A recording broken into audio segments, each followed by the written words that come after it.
My name is Shweta. I'm a non-Muslim. I've done my BSc. My question is related to shirk.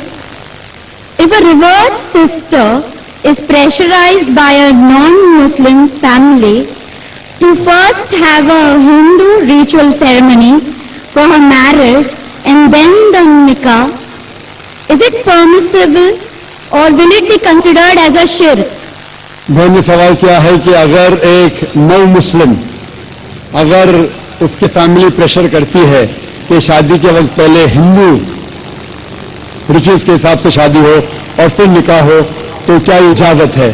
اکثر غیر Islamic شادیاں جتنے ہیں اسلام کے علاوہ دیگر مذاہب کے شادی ہے اس کے اندر شرکیانہ کلمات ہوتے ہیں، اس میں شرک ہوتا ہے، تو یہ کرنا بالکل غلط ہے۔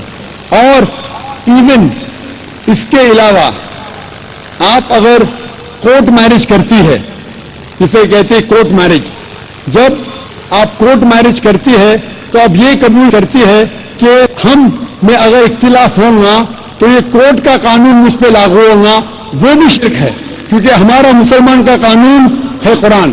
اگر نکاح کرنے کے علاوہ کوئی سول میرج کورٹ میں کرتا ہے میرے مطابق وہ بھی شرک ہے۔ ہم مانتے ہیں کہ اللہ سبحانہ و تعالیٰ خالق ہے اور یہ قرآن ہمارا کانسٹیٹیوشن ہے۔ جب ہم کورٹ میرج کرتے ہیں ہم یہ مانتے ہیں کہ یہ کورٹ کے رول ہم پہ لاگو ہوں گے، وہ بھی شرک ہے۔ تو نکاح صرف قرآن اور حدیث کی روشنی میں ہونا چاہیے۔